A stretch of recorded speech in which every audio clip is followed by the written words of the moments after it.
Hello dear viewers, welcome. Once again I am with you with a new presentation. A beautiful poem written by Emily Dickinson. Have you got a brook in your little heart? Myself, Professor Mishram Sunitra, Assistant Professor in Department of English, JAT, Arts, Science and Commerce College for Women, Maligaon.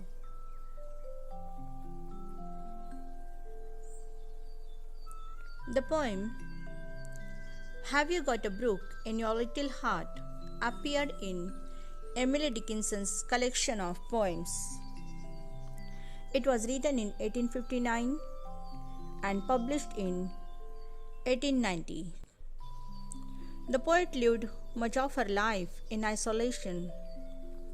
She was a prolific writer, but out of her 1,800 poems, only 10 poems were published during her lifetime. She started writing at the age of 11. She dealt with various themes such as nature, love, pain, sufferings, death, immortality, God, religion, universality, and so on. Death and immortality was the prominent theme of her poems after 1861. Prior to that, Dickinson wrote sentimental and conventional lyrics. In the present poem, Dickinson's ideas revolve around life and spirituality. She describes the mind or soul as a brook that flows silently within our hearts.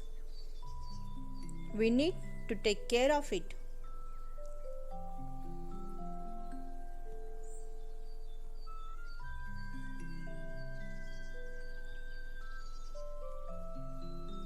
The present poem was written by Emily Dickinson and it is all about the little brook of life. It flows slowly and steadily. It suddenly evaporates at the moment of death. The brook exists in everyone's heart and it gives out softer emotions. Sometimes it overflows with powerful emotions. There comes a time when it goes dry due to harsh circumstances. By presenting this picture of a brook, Dickinson has beautifully described the nature of human life. Have you got a brook in your little heart? Begins with a description of a brook that mildly babbles by. Bashful flowers blow near it, and blushing birds come down to drink its water. No one knows its location, so it floats undisturbed. A little draught of life is daily drunk by the speaker without anyone's attention. The poem consists of 4 quatrains or 4 stanzas. Quatrain means a stanza having 4 lines each. Dickinson has used the ballad scheme ABCB. It means the second and the fourth line rhyme together.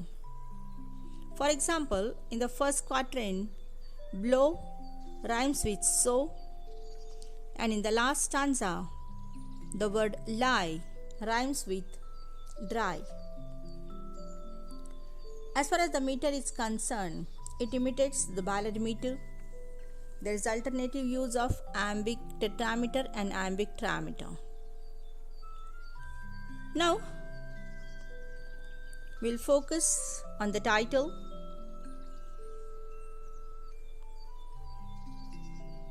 The title of the poem, Have You Got a Brook in Your Little Heart, is interesting enough to raise several thoughtful questions in our minds.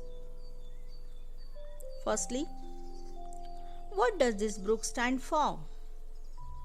Is it a symbol of life or a reference to the soul?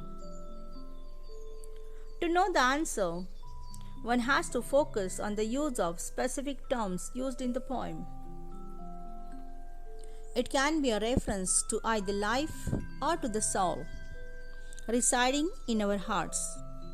Indeed, it is like a little brook that remains hidden until one discovers its importance. Hence, in the poem, the poet urges readers to be aware of the brook of life, or it would go dry in some burning noon. Now, we'll focus on the poem.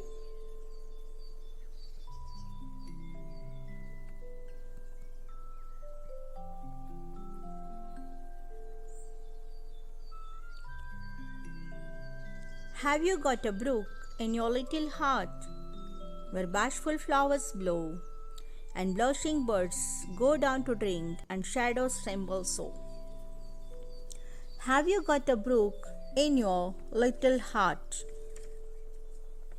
Now here, the poem starts with a question, a rhetoric question. Have you got a brook in your little heart? The title is the very first line of the poem. It introduces readers to an interesting concept. Dickinson locates a brook in everyone's heart. It is not clear whether the poet asked this question to herself or to her readers. Whatever it may be, through this metaphorical reference, it becomes clear that the brook is nothing but the soul, and it is in everyone's heart. Now the poet says, have you got a brook in your little heart where bashful flowers blow and blushing birds go down to drink and shadows tremble so?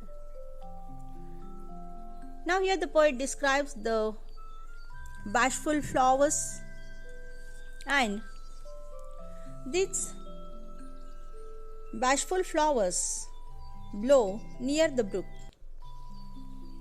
These bashful flowers is used for a personal metaphor. These inanimate flowers are shown as having the human nature of being shy. The flowers are shy. In the next line, the poet says, and blushing birds go down to drink. Now here is another personification. According to Emily Dickinson, the birds are too shy to go down and drink from the brook. Here, she has shown the shy birds. The presence of the secret brook in one's heart makes the creature shy. They are so shy that they are afraid of entering the one's deeply personal space. So these bashful flowers and the birds which are blushing to go down to drink stand for the shy nature of human life. Now here, the poet is talking about the shadows. The last line, shadows, is a symbol of ignorance. The poet refers to spiritual ignorance. The reflection of an object on water trembles due to the motion of the water. The human mind is always in a state of restlessness. Only spiritual knowledge helps them to calm their mind, and it results in the stillness of the water. The tone of this poem is really very calm and silent.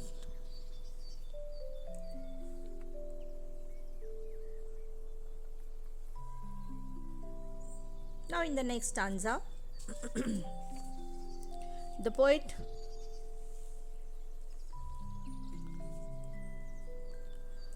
says, I will say the second stanza.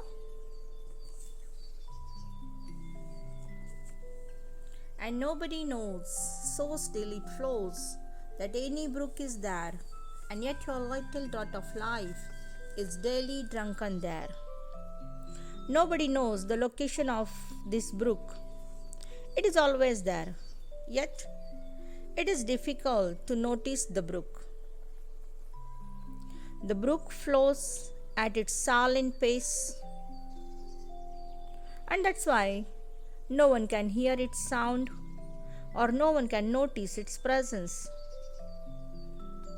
In human body, the soul similarly lies silently.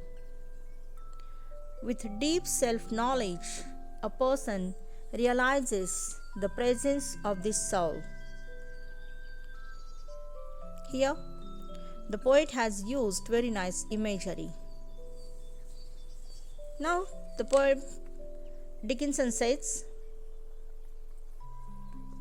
then look out for the little brook in March, when the rivers overflow and the snow come down hurrying from the hills and the bridges often go.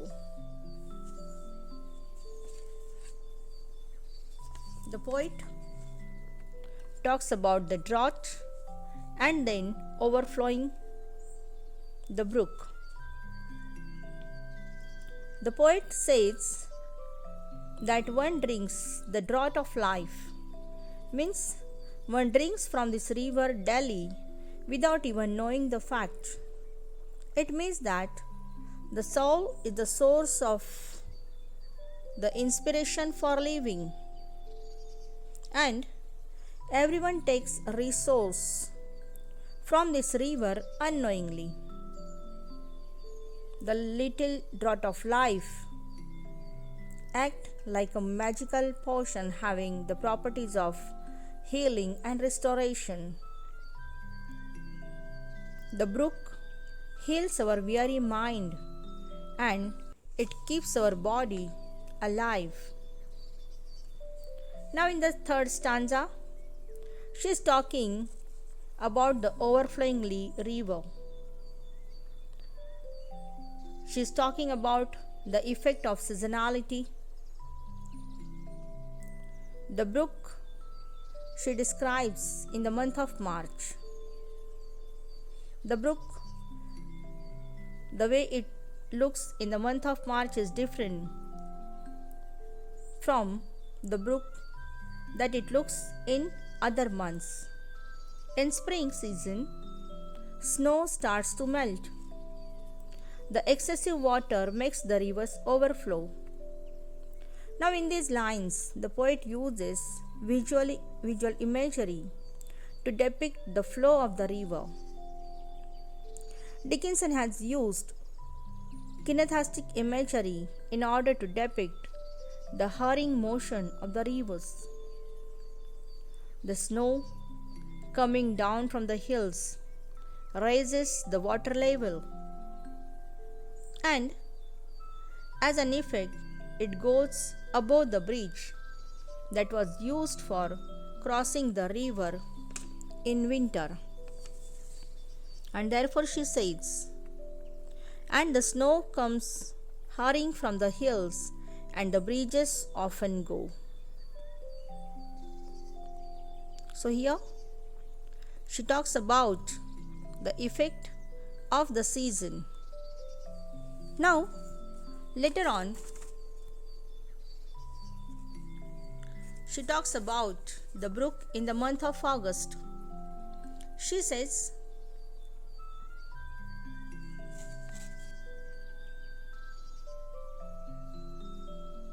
and later in August, it may be, when the meadows parching lie, beware lest this little brook of life some burning noon go dry. Now, here the poet talks about the brook in the month of August. In the month of August, the meadows near the brook lie parched due to the dryness and due to heat. This image hints at the last phase of person's life. When a person comes to the last stage of his life, or to the end of his life, or near to his death, his creative energy starts to fade. Now, here, the poet advises readers to take cognizance of the change. Now, this change is inevitable in life. So, it is up to us how we deal with change. Here, in this line, she says, "And later in August it may be, when the meadows parching lie, beware, lest this little brook of life some burning noon go dry." Now she has warned. She is giving a warning to the readers. She has used the metaphor burning noon. Now, this burning noon refers to the harsh realities of life. Now, there may be some problems, some sufferings in our life. There are moments in our life when we lose hope, and as a result, the book dries up. So, in order to keep it alive, we should never lose hope. So, being attentive to change happening to the mind or to the soul, we should take care of it. Here, we can learn a great lesson from this poem. We should never give up our hope. There may be some problems, some sufferings, some difficulties in our life. So, this brook may go dry, but we should never allow it to go dry totally. We should never allow this burning noon to come in our life. We should keep our brook alive till the last moment of our life. So, the poet has given very nice message through this poem.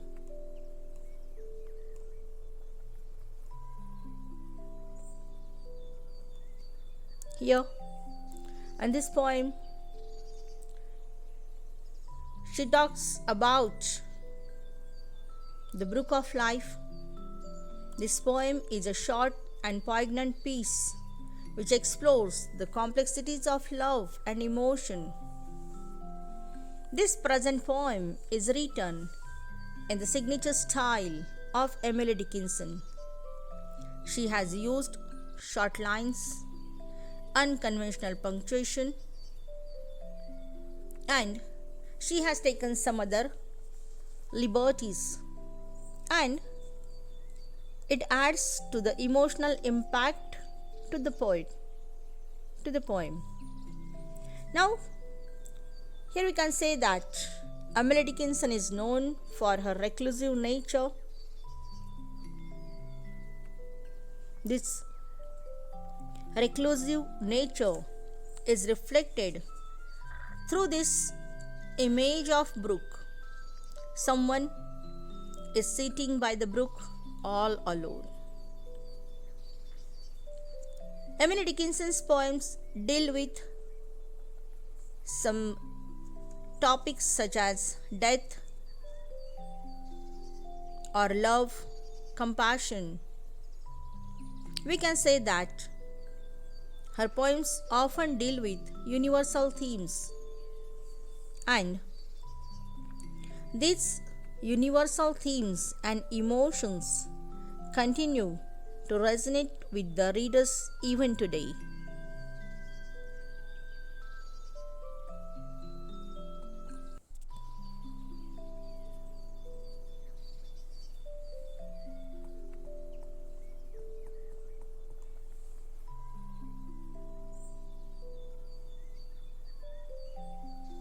Now here, and this present poem, the poet has started with question, have you got a brook in your little heart?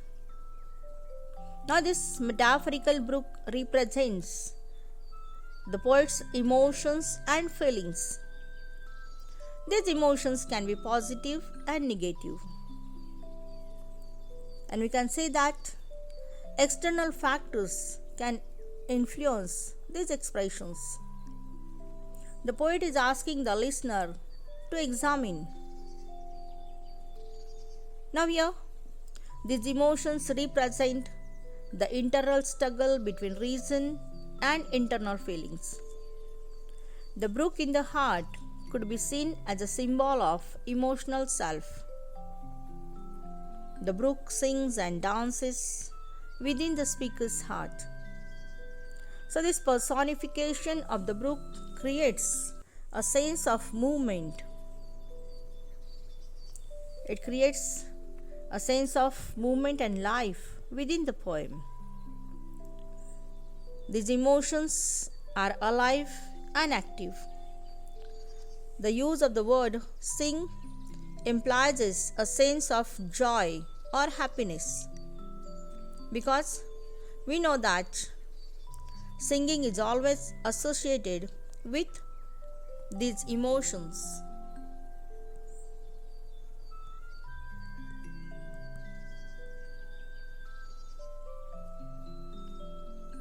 Lastly, we can say that this poem is a powerful, thought-provoking poem. It appeals the readers. This poem appeals readers even today. Through its rich imagery and complex themes, the poem encourages us to embrace our own imaginations and to celebrate the power of creativity and wonders in our lives.